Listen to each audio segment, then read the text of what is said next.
Uvagut, good afternoon. Welcome to the {}Nunanak} show. I'm your host. My name is Margaret Elias. We are broadcasting live out of Uvagut here at the Inuit Cultural Resource Center. On today's episode, we have our guests. We have our elders. Their names are Billy and Lorna Storr. Yes, I'm just going to click this back on you. Okay. How are you? We're good. Good? Yeah? Excited to be here? Mm-hmm. I'm excited. Yeah, you're my, I shouldn't say it, but I'm pretty sure you're my first guest from {}Uvagut. Yeah. Okay. Yeah, so I'm really happy. I'm really excited that you guys are here. So, if you can just take some time to introduce yourself, the way I like to start every single episode is exactly like to share with me and our guests the exact same way you would introduce yourself to an elder. So how do elders want to get to know you? They want to know your family, so, and where you're from. So if you could just talk to her. Yeah, if you could just tell me. We'll start with Billy. Yeah. Okay. My name is Billy Storr. I was born in {}Uvagut, and my parents are David and Jean Storr. My dad is originally from Coppermine. My grandfather was from England, Whitby, England. Wow. And during the First World War, he got on a British minesweeper. And when the war was over, he was in Canada, so he ended up around Yellowknife, and he went to work for the mining company, and he was taking claims. And he went to, I know he sent a bunch of newspaper clippings when he was younger. He sent them home to England, and he went to Coppermine, and he met Inuvialuit woman. They had 3 children. There was Phyllis, was the oldest. Phyllis Ross, she later became. And then my dad, and then the youngest was Storr. So they ended up living around Coppermine, and he ended up being a trapper, and he trapped all along the coast, you know, from Coppermine. They went to {}Uvagut, and then they ended up in Herschel Island, because there was, and that's where he lived in the '30s and the '40s in Herschel Island. And my other grandfather is Fred Jacobson, Fred and Vera. And I forgot to say my other grandfather's name is Bill Storr. That's who I'm named after. Yeah. So, And then my other grandfather, he was from Russia, Fred Jacobson, Yeah. and he ended up around Stanton, north of Tuck, and he trapped all on mainland side of the coast and ended up in Herschel Island. So he married a Uvagut woman too, and that's why a lot of Jacobsons and Eliases are all in Tuck from them. So, and he also ended up on Herschel Island in the 30s and 40s, and they eventually moved to ऊvagut, and that's where I came in, and they were mostly sailors, so both of my grandparents, so. They were on the schooners? On the schooners, and yeah, actually my grandfather Bill's store was on, him and two other people bought a 40-foot mast it had. It was called the ऊvagut. It could be, you can go on the internet and look up the ऊvagut. It's a ship with a northern heritage. Oh. And it was actually a rum runner. And it was confiscated by the Canadian government, and they ended up buying on Crown assets, and then he sailed it around Alaska through the Northwest Passage and into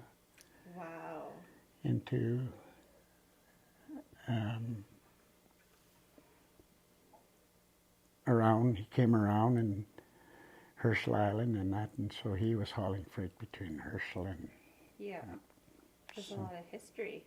Yeah. So, and my dad they lived in ऊvagut, and as long as I could remember, they worked in construction, and they had a little cat. They used to haul water for the town, and they spent 40 years, I guess, building ice roads, and I was helping him when I was small, so learning to weld, and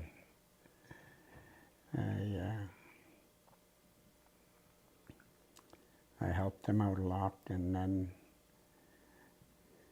later in life, I went to residential school, grade 9. I had to leave home for school, and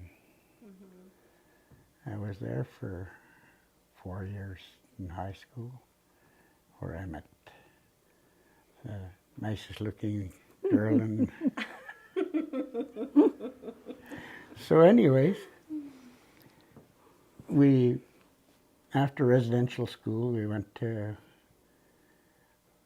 we got married after we got out of school, about a year.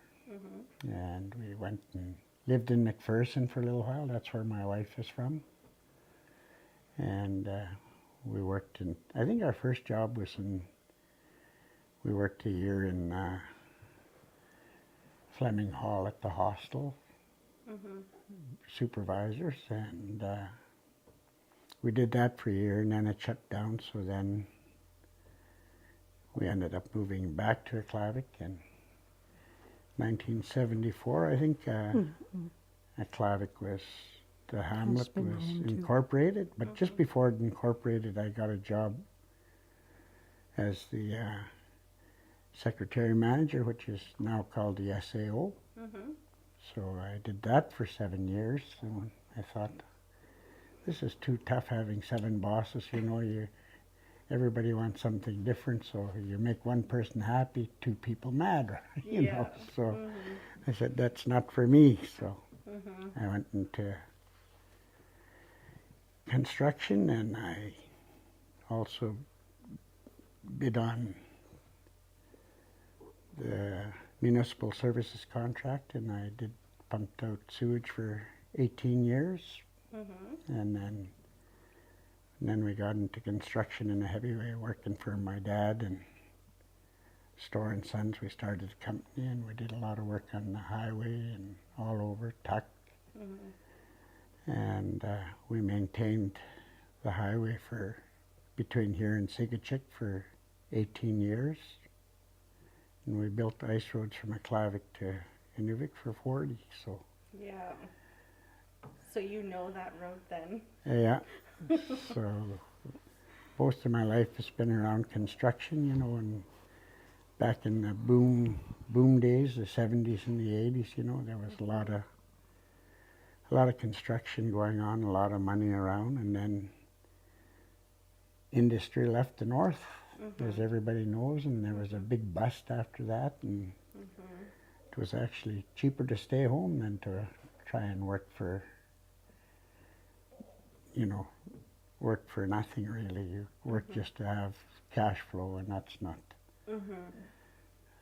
So by then I'm close to 50. I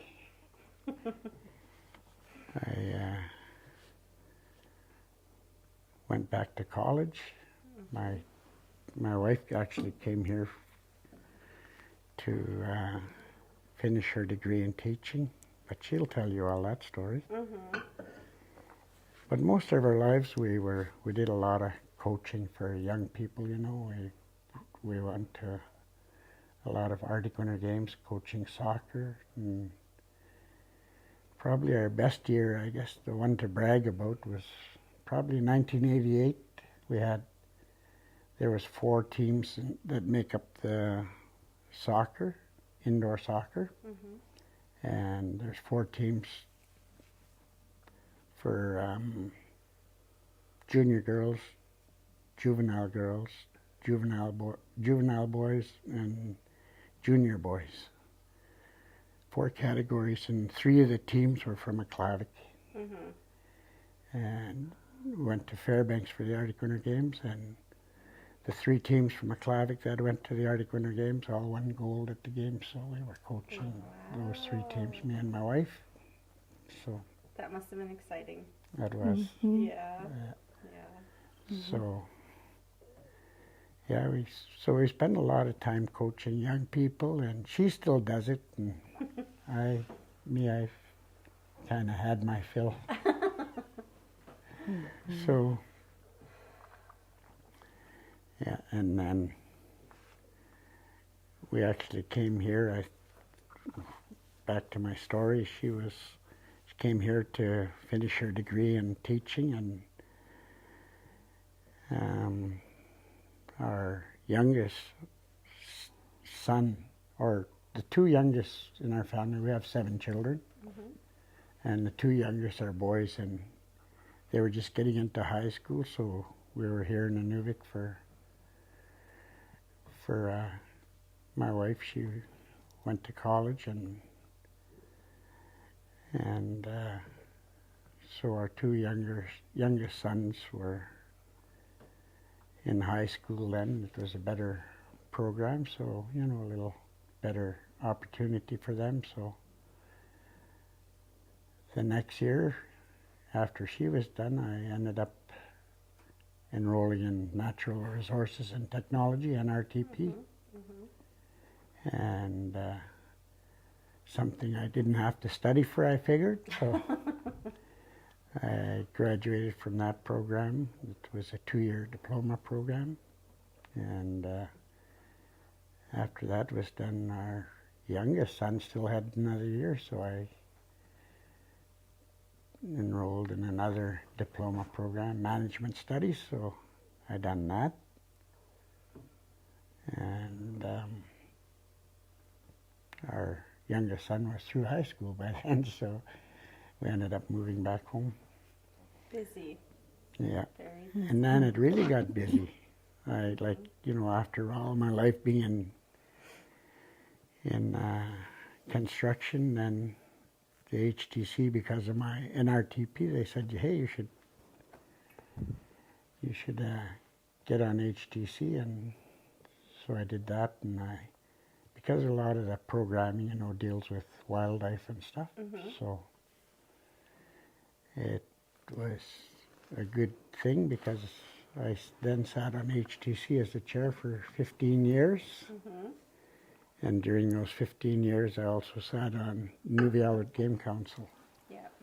So all the wildlife management programs and the wildlife management plans for all different species. The board assigned me to that kind of a thing, so I pretty much worked on every species of wildlife, you know, and built management plans for that. So that was a lot of work, and a lot of the stuff was, not done since probably the IFA was signed. You know, there was a lot of like what they call the Native User Agreement and all of those. That's what I was tasked with. So and they don't take just a couple of months to do those management plans. It takes a couple of years to do them. So there's a lot of meetings and a lot of hard work. So I've spent a lot of my time doing that. And we're still doing those plans, you know, and updating them, and parks, federal parks, territorial parks, they're all uv'alŭwit, so we have to update the programs and put a little more uv'alŭwit control on them, so that a lot more of that was built in. So it's been a very busy. You filled your time. Yeah. And all that time I've been, you know, keeping myself busy too. Like I'm a welder, so I weld aluminum boats, and I've made 5 of those, and as hobbies? As a hobby, yeah. And my goodness. Well, we have 2 that we use. The family uses, yeah, and we're still using them. You do your stoves and barbecues, your grills.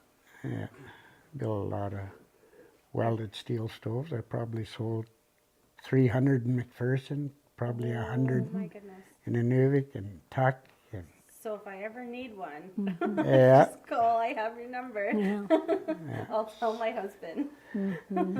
So I do a lot of welding, and someplace where I can go to my shop and not have to think about what I need to get done, you know, and just weld, and keeps my mind at ease. Something I don't have to plan for or do. Just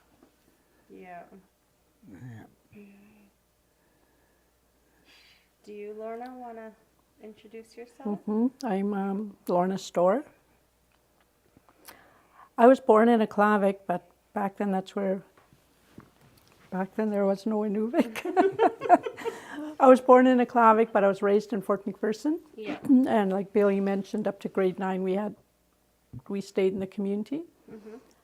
And McPherson was still, a lot of our people went out on the land. So we went to residential right when we were 6 years old. So I spent a lot of years in the residential school system, but I came here for grade 9 and then finished off high school. My parents were the late Jane and Johnny Charlie. My mother was from the Bonneplum family.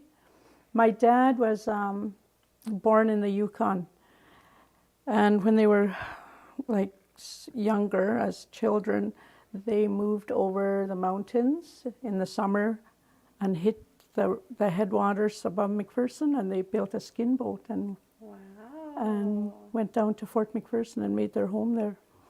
So I have 12, there's 12 of us in the family. I have 5 sisters and 7 brothers. And after Billy and I got married, like he mentioned, I was hoping to stay in McPherson to live there and raise a family. However, things changed and we had to move to Укlavik, and I thought for a year. But looking back, I think I'm glad I lived in Укlavik. It's what you make it, you know. And I guess living there, the opportunity came up as a position at the school to work with kids. And again, Billy mentioned earlier that we supervised for a bit at the residential school in McPherson, and that sparked an interest in working with young kids, I guess. And, you know, considering their well-being and physical activities, we were able to coach kids, work with kids. And working in the school, I was able to do more of coaching and working together with the kids. And after a few years of working as an assistant, the opportunity came up to do the teacher education program, field-based program.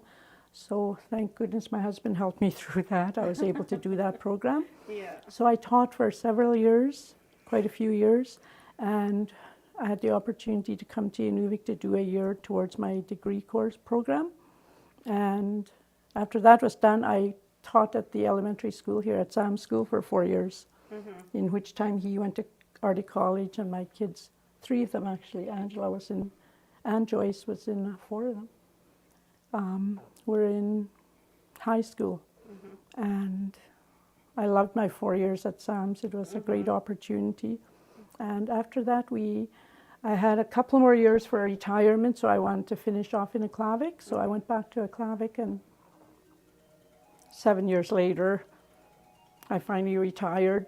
A couple of my co-workers didn't want me to leave, so I did extra years. But in that time,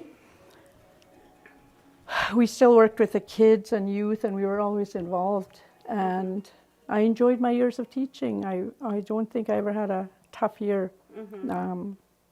Like I said, Billy was a great support, and my kids were good.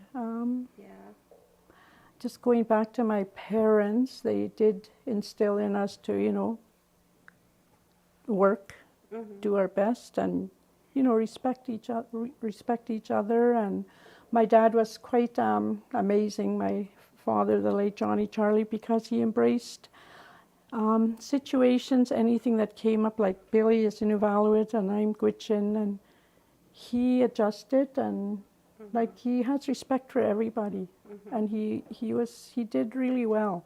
And I'm saying that because it's hard to accept something sometimes, but my dad always said changes were always going to be there. Yeah. So with that, he was okay with us moving to Укlavik, and the rest of my brothers and sisters were all in the area too.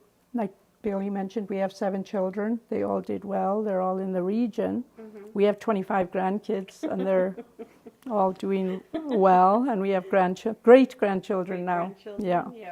We just had our 50th anniversary, our wedding anniversary, and that was nice. Yeah. That's gold, right? Yeah. So I retired in 2015, but I've been I've been busier than when I used to teach, but it's good. Yeah. What are you doing now? Well, I just came back from the Arctic Winter Games. I'm coaching Denny Games now, which I quite enjoy because it comes from a history of survival. When you look at Arctic sports and Denny Games, it brings out a lot of games, life skills, events from life skills and survival. So you're able to talk to the kids about that and help them to understand how their grandparents lived, because it was tough, you know, and they had to be fit. Yeah. And all these games give you those opportunities to practice and keep your bodies in good physical shape. Yeah. We have our grandkids now. We were just at I was just at the games in Yellowknife where they do 12 and under traditional games, both Arctic sports and Denny Games. And I had a grandson there and a great-granddaughter. And I was joking with my family saying, I got to get out of there. It's too hard to watch my grandkids now. Yeah.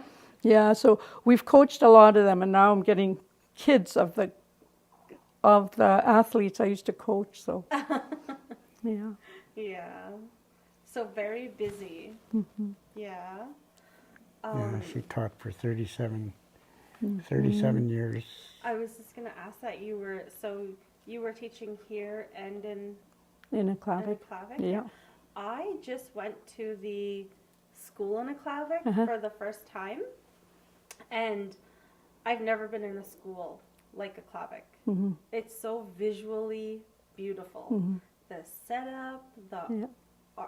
artwork. Yeah. It's all cultural based. Mm-hmm. I love it. Like I've never. So, a little bit of back history. My husband's from Sax Harbor, Mm-hmm. and he was working in ENR and as an officer there, and they kept offering him a position in Tuck. And I remember I kept saying to my husband, "What about Klavik? What about a Klavik? Let's go to a Klavik." And he would say, "The person there is not retired." He's like, they have a person there. They don't have someone in Tuck. And it was always like an interest to go that way to check, because I'm from Tuck and I grew up in Tuck. Yeah, and so I always wanted to. I've only ever went there once as a kid. So it was always so interesting, but then like the interest, the desire to want to go and see it. And then I went there and I fell in love with the school. Like right from the morning when they start the day in the language and then they go into the word and it's just so positive. And then they have the breakfast programs. I was like, wow, these people put a lot of energy into the kids, like a lot of focus and the well-being into the kids. Yeah, no, it was really impressive. I kind of enjoyed the Klavik too because, well, what's the population now? 650 probably. When we first moved there, it was over 1,000 people. But I think what I enjoy living there is because we have both cultures, Yes. like the Gwich'in and Inuvalut. Yeah. And there's also non-Indigenous and Métis, but most of the population is either Inuvalut or Gwich'in, and they work together. Yeah, you could see it in the school. It wasn't just one, it was both. Yeah. Like I could only reference the school, but you could see that it was both. Yeah. Yeah. And it was good to take part in both sides of whatever activities they do, whether it's on the land, like in the summer you could go to Shingle Point, or we go to McPherson every year for the on the highway, Midway Lake, Lake, or you could go, up above McPherson. My brother or my late brother-in-law would take us miles above McPherson, or you could still go to Shingle Point. I haven't done that in a few years, but hopefully that'll be done again. And it's just nice to see both cultures. It is. It's very nice there. So both of you guys, like as I was talking to you to create your bios, like we shortened it down a little bit so we could talk about it on the show. But I was just like, I can only say busy. Like so much accomplishment done in the lives you've had together here. Yeah. I have a question, more interview style. So when I wrote down Store and Sons, I was assuming that it was you're the father store and then there's the sons. And then you said you had two sons. So now I'm interested to know who was the original store and then who are the sons. Okay, I was one of the sons. Okay. And my other brother, Pat. And my dad started the company, like, David's store. Yeah. It's actually D Store and Sons. Okay. And for years we did contract work, building roads and stuff in Aklavik. In Uvagut we did a lot. There was in the recreation complex we did a lot of the foundation work when they built that. And we maintained a lot on the highway right to the border. And I had my brother and two brother-in-laws that also worked with us, Bobby Hansen and Johnny Lenny. So there was 4 of us, and then my younger brother Richard was involved for a while in Dwayne. So I forgot to mention, Robert.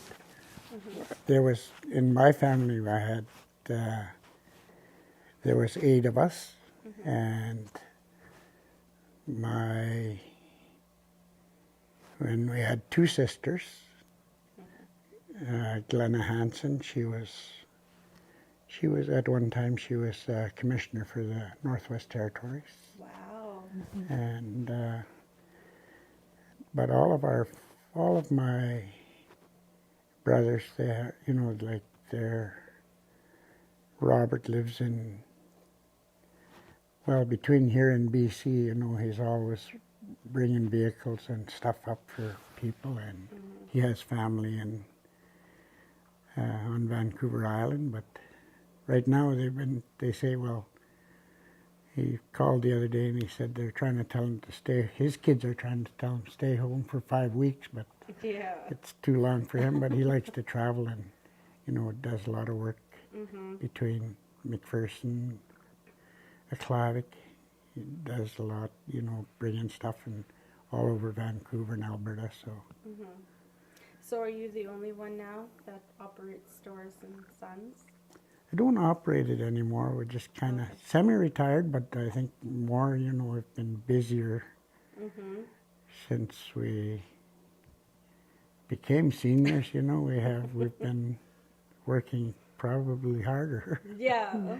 You know, I mean, it's a lot different type of work, you know, and a lot of meetings and stuff. Where politically, you know, I sit on the Укlavik HTC as a president, Yeah. and also sit on the Укlavik Community Corp. And then for Game Council, I sit on the Porcupine Caribou Management Board and Wildlife Manager Advisory North Slope. Yeah. So, And then there's and the the Elders Porcupine Committee. Caribou Herd. Elders. The Elders Committee where we Yeah. met. Yeah. So it's a really busy time. A lot of meetings and a lot of traveling. But I mean, it's not for ourselves we're doing it, you know. We're trying to make better situations for our grandchildren and our great-grandchildren, because, you know, we want to make sure that they have everything we have now, you know, for that they'd be able to carry on their culture and their, you know, and we want the resources there for them, so we make sure we have good management plans in place for all the wildlife, and they be able to do the stuff that we did when we were young, and be able to enjoy life on the land, you know. Did you guys ever, spend a lot of time out in the land with your families? Yeah? Not as much as we'd like to. I guess so. It was mainly during the summer when we were out of school. Yeah. Yeah. Today, I know they could go out in the spring. Afterwards, they were able to go out spring hunting Yeah. and accommodate students in that way. I know in Tuck they did a whole activities out at Husky Lakes, and that's good to see.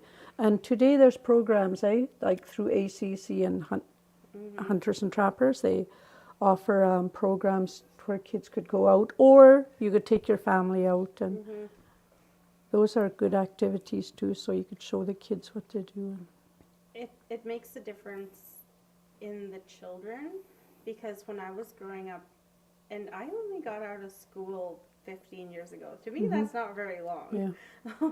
But their programs weren't in there. Yeah. Like when we missed school to go camping in Husky Lakes, we were missing. Yeah. Like, so now they're really paying attention and supporting the students. Well, going back to Arctic sports and Denny games, we didn't do those either. We were more streamlined to do organized events like volleyball and basketball. And we were more outdoors kids. We didn't have phys ed gym classes when we went to school. But we were outdoors a lot of times. So. Yeah. So it just keeps improving as the generations Yeah. go, and I'm so happy to see, because even when we did the programs in Укlavik, it's just so nice to see programs going back in for the students. Like, Yeah. And growing up too during residential school, you know, we did a lot of sports. Like that was one good thing about residential school. You learned how to play basketball, volleyball, hockey, ping pong, you know, table tennis, badminton, you know, all of those sports is. And today when we're looking at our children and our grandchildren, we got a few young grandchildren and great-grandchildren that are pretty good badminton players now, you know. Yeah. Like, I mean, there's, you know, exercise and sports, I think, is really good. It keeps your... It's the foundation of being healthy. Yeah. It is. And, you know, even after we got out of school, I did a lot of sports, you know. During high school, I did a lot of competitive curling, like junior men, you know, for Arctic Winter Games. We did a lot of that, you know. Sorry, I like smile and laugh, but it's just like another thing added to the list of the accomplishments, I'm going to call them now, of everything you've done. Yeah. So we did a lot of sports, and then we played a lot of competitive fastball, you know, in the summertime, and we've, you know, played territorials for the NWT and stuff, so. Yeah. And our kids did the same, eh? They got involved with sports. Klavik is kind of nice because they get a lot of support from the hamlet. So. I was just going to say, because I know a few of your children, not all of them, and they're good. If they're not good at like jigging, for one thing, like volleyball, hockey, like I'm not going to name names, but yes, I know some of your children, and they're very talented in these sports. Yeah. They're very competitive too, because they're... that can be a good thing though. Yeah. Yeah. No, when I had the elders, when I went to the elders committee and we had the meeting, and I just had to hear you talk for a couple seconds, and then I was like, I need your number. I'd like you on the show. I think it's important that we have you on and show, like, it's like a collection for me, and I just want to hear as many stories from our leaders that I can, because I think it's so important to showcase that. Yeah, from our leaders. Yeah. And then I asked, like, very gently, like, do you have a wife? Because I like her on the show. And I think he responded, you have like so many children, of course you have a wife. I was like, would she be interested? Because I could have both of you on. And nice. Thank you. Yeah. So, is there anything like you would like to like shine on a little bit? Something that you've like really proud of that you want to talk about? I think just our involvement with sports, you know, and because all through the, you know, the work we do and all the hard work that we've done, that's an outlet, like, for our, you know, to forget about the, I guess, what's going on around you and in business, and what, you know, you're having trouble fixing this or doing that, and you can drop it all and go play sports and forget about it for a while and come back after you're done and re-energized and, you know, ready to... And I think you need that in your life. I think you need to be able to, you know, to let your, or like, I guess, exert your body, you know, to try and do things to the best of your ability. Yeah. I'm going to ask, who does the cooking? Why did you ask? Because I'm a very busy mother and wife, and my husband is, I praise him so much for the support right now. Yeah, considering how busy both of you are, it's, sorry. Well, we both cook. My kids, if I cooked, I'm a plain person and I don't use so much spices and stuff. They'll know when I did the cooking. And they'd say, oh, did Mom cook supper? So Bill eats the main cook in the house. Yeah. Thank you. I Which just really had to helped ask. because I taught and I was at work late, you know, Yeah. as a teacher. It's And important to have that support. yeah, It is, Yeah. yeah. I just had to ask because based on how lives go and when both or one person's so busy, how do you make it work? yeah. Yeah. So sorry about that. It's good That's to have good, that yeah. support. Yeah.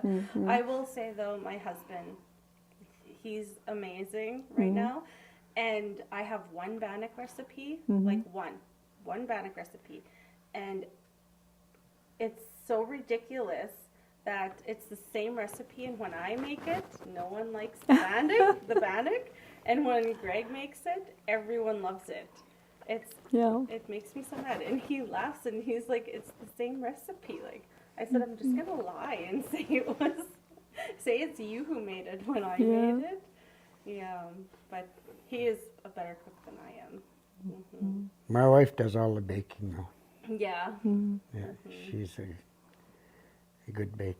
I can't imagine what Christmases must look like for Oh your yeah, family. yeah. Yeah, it's a pretty busy time. Our house is not that big, and everybody comes home. It's still the same, you know, every Easter, every Christmas, anytime there's a big event, all our family comes home, and they bring all of their kids, and our house is jam-packed, and our whole, you know, all of our grandchildren and our great-grandchildren. I'm glad to say though they all get along. Eh? Yeah, There's no fights or little. yeah. And with so many children too, you know, like one Christmas not too long ago, I built a boat, and my two son-in-laws Highlight. welded aluminum. I had a welded aluminum boat, and my son and my son-in-law, every time I wanted to use my boat, they'd be going hunting or doing something, so I didn't have my boat when I wanted it. So I built another one, it's pretty much the same as the other one, and I had no money to buy an outboard for it, and it uses like I had a 150 on it, and it was late in the fall when I finished building it, and I was trying to look around, see where I could get financing to buy a outboard for it. I wanted 200.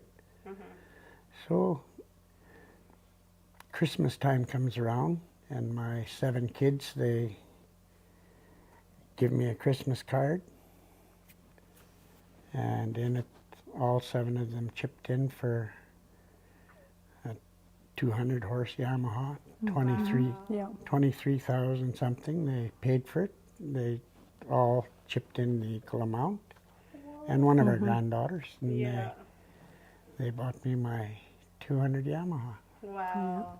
That's like your prized possession. That was a surprise, yes, and are any of them asking to borrow it now? They still do now, but now they each take one now, you know. But I mean, but if they, I needed they it, have I their own could- boats now though. Brandon has his own. Yeah. James, Yeah, so, JD has the other boat. So Yeah. yeah. but no, that's good. They make a lot of use of it. It's an ideal hunting boat. Yeah. I know JD. He's probably the one of your children I know the best, and he's one of the nicest people. Like he's very nice and very respectful.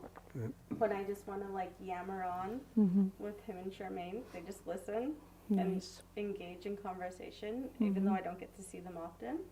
Yeah, no, I can only say that about him, but I'm assuming all your children are just very respectful people. Yeah, no. I can only say that assuming based on JD. But Well, JD's I was really, really nice. I came over to Inuit one year to go to Yellowknife, and I had to come into town to the bank. So I was lucky to get a ride in. So I went to Northern when I was done, and I thought maybe I could get a ride back to the airport. If not, I was going to take a cab. And a friend of mine from good old Stringer Holidays said, "Hi, Lorna." We never saw each other for a while. And she says, "What are you doing?" I said, "Actually, I have to get to the airport because I'm going to Yellowknife." And she says, "How are you going out?" I said, well, I was looking for a ride, but I could take a cab. And she says, no, I'm giving you a ride. And she had to go to work. It was just before 1. And I said, well, what about work? She said, I'll call in. So she called in and said, she'll be a little bit late. Going out to the airport, she says, I'm glad I'm giving you a ride out, because she was at the store some time ago at the Northern, and she was short. She bought whatever, and she didn't have enough money, so she was going to put some stuff back, and this young guy comes out and says, I'll fill her in. She was so happy and thankful, and when she got through, she waited and wanted to know who he was. He was one of our kids. Yeah. You see, that's what I mean. So how nice. I told him about it, and he remembered it. He didn't know the lady's name, but I was so happy to hear that. And it's good to hear stuff like that. Those acts of kindness really make a difference, and that's exactly what I mean, because I kid you, 9 times out of 10, I'm seeing JD and Charmaine, they're at the store. And they always stop, and I only see them a couple times a year, but I'm assuming they're stopping and talking to everybody, like the people who know them, and that's exactly what I mean. Like, I couldn't, they're very, like, so nice and kind and respectful. Yeah, I love that. I love hearing stories like that. All of our kids, they really get along well together. Yeah. I've never seen them argue or fight or anything about anything. They all support each other, and so I don't, we're very lucky to have a... Yeah. Well, it comes from, what I'm learning is it comes from foundation. It has to come from a foundation. You need to have a solid foundation and build your house from there. Yeah. I'd like to mention too that I had an opportunity when I was in Inuvik going to the college. My dad, like I mentioned, came from Old Crow area, so every year he would make a trip to Old Crow, and it used to be by dog team every other year, but then it went on to skidooing. So he'd make a trip skidooing, and then it got into a larger group, including family and community members.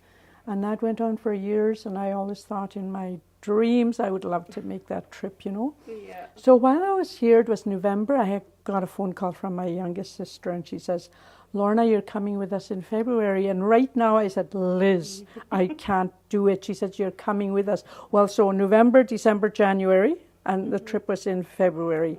I was so stressed out. Billy comes in and I says, guess what? Liz said I'm going with them to Old Crow, and even him, he looked at me, he says, I don't think you're going to make it, you'll be a burden on them. And that's what I thought. But I did do the trip. I went by Skidoo to Old Crow. It was 3-4 days. Wow. Yes, through the mountains. So I have that trip every time. And I tell the kids that when I was doing my courses that year, I was subbing every Friday.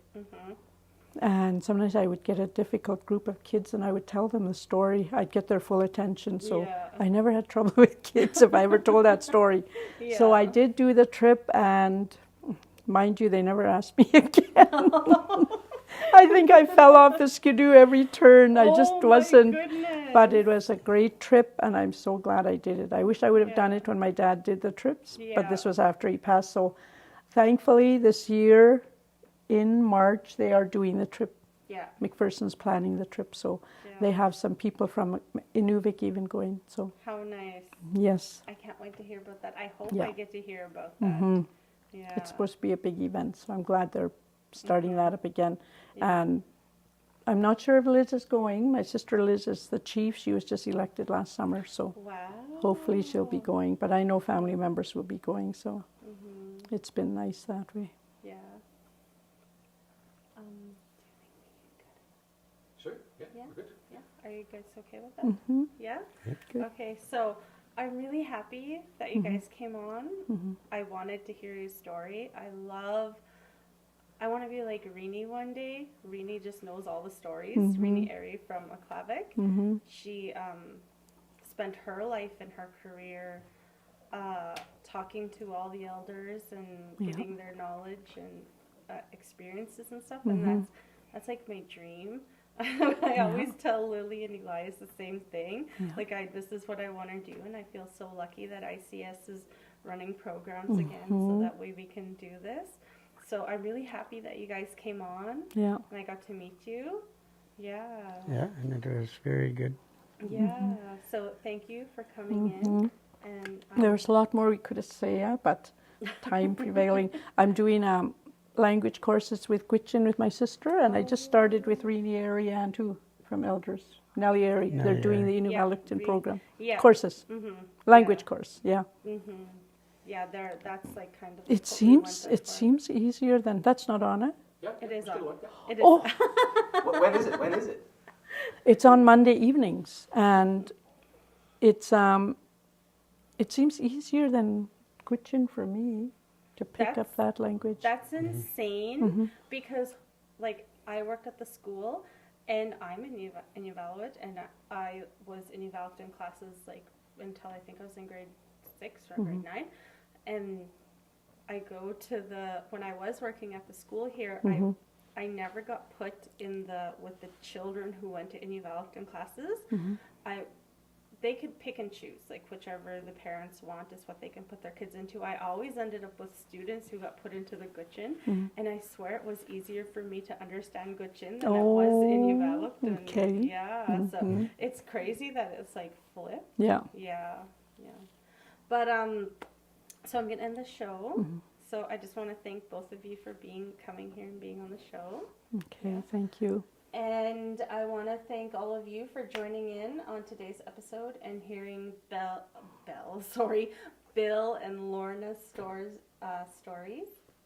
And yeah, thank you for joining, and we'll see you on the next one. Thank you. Thank you.